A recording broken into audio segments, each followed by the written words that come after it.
Merhaba. Beslenmeden bahsedeceksek eğer, önce sistemi makro düzeyde ve mikro düzeyde bir öğrenelim ve aralarda da basit basit tüyolar verelim istedim.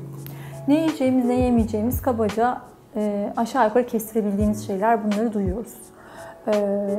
Fakat bunların neden önemli olduğu konusunda kendimizi eğitmeye çalışıyoruz. O konuda ikna etmeye çalışıyoruz. İkna demişken şuradan gireyim aslında. Daha sonra anlatacağım daha kolay anlaşılır şeyler için hoş bir şey olsun, anekdot olsun. Sevimsiz aslında ama kurbağa sendromu diye bir şey var. Şu demek bu, gerçekten insan refleksiyle kurbağa refleksinin paralel olduğu var. İşte buna kurbağa refleksi deniyor. Suda kaynayan kurbağa refleksi. Şöyle bir şey, yani su eğer serinse, ılıksa ve kurbağayı içine koyarsanız, alttan ufak ufak verirseniz ateşi, o ısınmada yandığını anlamıyor bu ve içinden zıplamıyor, öylece ölüyor. Fakat direkt sıcak suya sokarsanız o şoklama etkisiyle tabii ki canını kurtarıyor. İnsanın refleksi bu kadar. O yüzden bugün burada anlattığımı geçebilir misiniz videoda, canınız mı sıkılabilir, bu da bir şey demedi, tarifte anlatmıyor falan mı diyebilir. Konumuz zaten bugün yapacaklarımız, kendiniz, çocuğunuz için 20 yıl sonra olmayacakların garantisini sağlamaya çalışmak. Yani onun için burada kurbağa sendromuna yakalanmamak ve deve kuşu gibi de kafayı kuma görmemek için sıkılsak da dinlemenizi öneriyorum. Zaten bugünküler çok basit. Yiyeceğin kendisinden değil de vücuda girdiği noktalardan başlayalım. Ağızdan başlayabiliriz. Yani niye? Diş, ağız, çene, çiğneme vesaire. Belki birisi bir kitap yazabilir. Yani çiğnemek ne kadar önemli diye bir kitap yazabilir ve o kitap olur yani. Neden olur? Çünkü o kadar çok aslında ayrıntı var ve biz unutuyoruz ki. Tamam, çok çiğnemeyi biliyoruz, yani çiğnememiz lazım diye konuşuyoruz ama buradaki ayrıntılar ne? Önce basitlerle başlayalım. Çiğnediğinde zaten büyük parçaları küçük parçalara ayırıyorsun ve hop midene gönderdiğinde oradaki işi azaltmış oluyorsun. Reflüm çok, gazım çok, hazımsızlığım çok. Kardeşim, o zaman çiğneyeceksin. İşi yukarıda bitirmeye çalış ki aşağıya az kalsın. Çok basit bir mantık.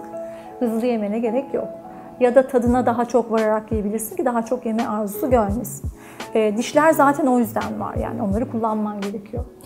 Ağzın içinde tükürük diye bir şey var. O sadece böyle dudağımızı yalayalım diye değil. Sonuç olarak onun içerisinde enzimler var ve o bir takım işlemler yapıyor.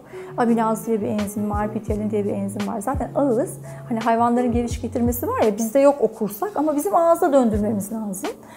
O ağzın içerisindeki enzimler ağzına koyduklarını hem makro parçalıyor hem mikro hazırlıyor sindirmek için. Ağızdakinin adı da amilaz. Mide geçti, ince bağırsak geçti, pankreasın önüne geldi yiyecek. Oradakinin adı da amilaz, pankreatik amilaz ve ağızdaki amilaz. İki tane aynı enzim aynı işi yapıyor. Biri başta, biri sonda. Sen aşağıdakine eğer çok yük bırakmak istiyorsan ağzında az çiğnersin. O zaman hemen mantığımızı kuralım. Pankreasımda da amilaz varmış, ağzımda da amilaz varmış. Ben az çiğnediğimde demek ki pankreasıma çok iş düşecek. Ben pankreası gazetelerden falan nereden okudum? İnsülin falan, değil mi? İnsülin rezistansım varmış, şuymuş buymuş.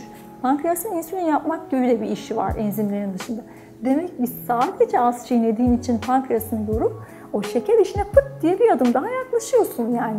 Hani hızlı yedim, doyduğumu anlamadım mantığının ötesinde buraya da gider o iş.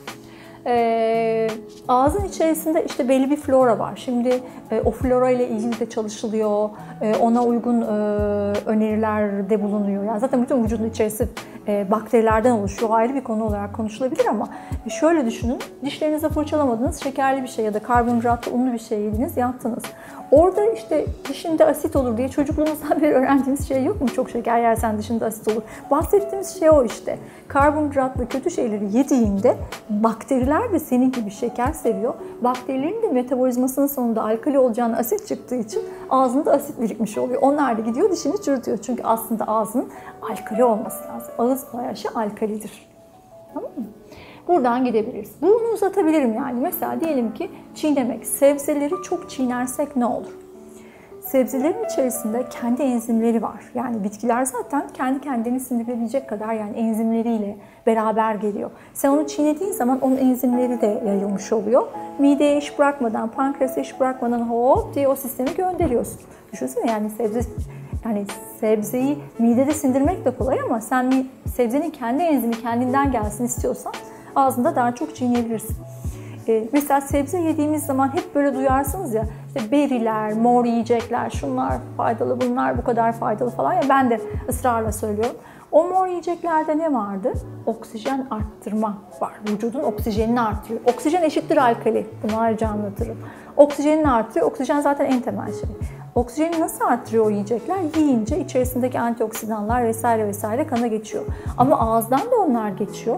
Ve onlar geçtiğinde ağız çeperinden, nasıl dil altı ilaçlar var, sebzeli dil altı ilaç gibi düşünün. Ağzınızda oyaladığınız sürece dil altından onlar geçecekler, yani direkt hedefe, onların içindeki maddeler. Onların içerisinde bir damar açıcı madde var. Yani sen elini alıp işte bir havucu, pancarı, üzümü vesaire ağzında uzata uzata, yani daha koyu renkli yiyecekleri beklettiğinde damarların açılması ve içinden oksijen dolaşması için ham madde alıyorsun. Yani sebzeyi çok çiğnemek nefes almak gibi bir şey oluyor. Yani eğer bağlayabiliyorsak konuyu.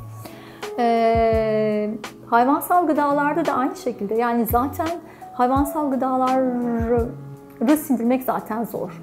Mideye niye ihtiyaç var? En çok da bu et grubunu, proteinleri sindirmek için ihtiyaç var. Çünkü ağza sindirilmiyor, alkali ortamda sindirilmiyor. Zaten tek asit midede var.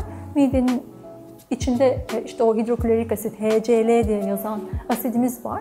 Ve sen hayvansal gıda yediğinde, diyelim ki et yedin, o midenin içine girdi, orada başlıyor bulamaç. Mesela korku filminde işte ölmüş bir insanı bir asit gazına atmışlar diyelim, hani yok etmek için yapıyorlar ya. Öyle bir sahneyi düşünün. Siz bunu hayvansal gıdayla yapıyorsunuz. Orada büyük iş dönüyor yani. Bayağı bir karambol durum var.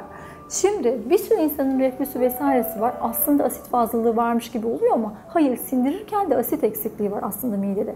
Eğer ben ağza çok çiğnemezsem o etler indiği zaman, yani et zaten az yiyoruz ya, ben neden zararlı olabildiğine dair bir tik atıyorum.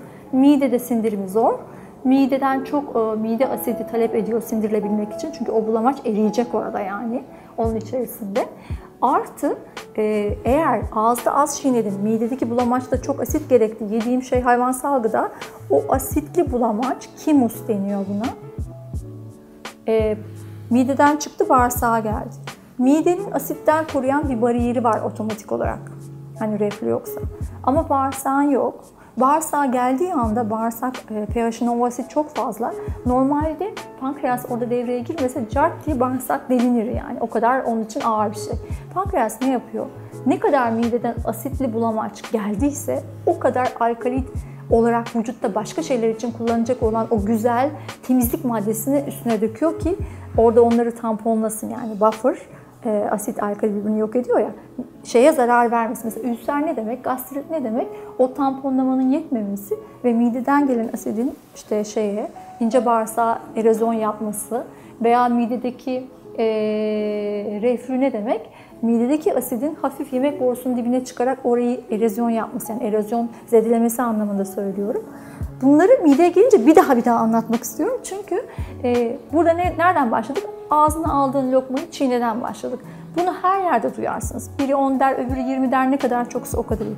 Ben bağlamaya çalışıyorum ki önemini anlayalım. Sadece ve sadece hiçbir sağlık kuralını dinlemeden bir tane eline sayaç alabilirsin. Elinle sayabilirsin, aklından sayabilirsin. Şöyle bir şey denenebilir. Her gün normal ne yiyorsanız onu yiyin. Bir keresinde o günü her lokmayı ne olursa olsun 20 kere çiğneyerek bir yutun bakalım. O günün gecesinin uykusu nasıl? O günün yedikleri böyle bir şişkinlik yapıyor mu? Ya da birkaç gün öyle gidince kilo veriyor musunuz? O çiğneme zaten zayıflama da sebebi olduğu için bir hatırlayın bakalım. Masadan kalkmayan, mızıl mızıl yemek yiyen, 2 saat bir lokmayı ağzında tutan, hatta şuraları çiğnemekten daha da gelişmiş kasları olan insanlar kilolu mu? Hiç hayatınızda öyle biri var mı? Kim motor gibi yiyor gidiyor, o daha çok kilo alıyor. O doyma merkezi falan da değil yani, o başka bir sindirdi sindiremedi hikayesiyle ilgili olarak. O şöyle çalışıyor. Yani sadece günde 20 kere minimum lokmaları çiğneyerek de rejim yapabilirsiniz. Rejim gibi yapabilirsiniz. Bir de bir kitap yazabilir. Lokma çiğneme kitabı. Tek önerdiğim, ne yersen ye, 3 öğün baklava ye, hepsini 20 kere çiğne kardeşim. Ben daha iyi rejim buldum, 40 kere çiğne kardeşim. Bunlar çalışıyor. Deneyebilirsiniz. Hiçbir şey yapamıyorsanız özellikle akşam yemeğini, yani erken yedin yemedin, az yedin, onlar ayrı bir konu konuşacağız ama ceza gibi, ödev gibi akşam yemeğini minimum 20 lokma çiğneyerek yemenizi, böylece hem daha az akşam yemeğinden kilo almanızı ve belinizin incelmesini hem de daha iyi bir uykuyu bir adım garantilersiniz diye önereceğim çiğneme işiyle ilgili olarak.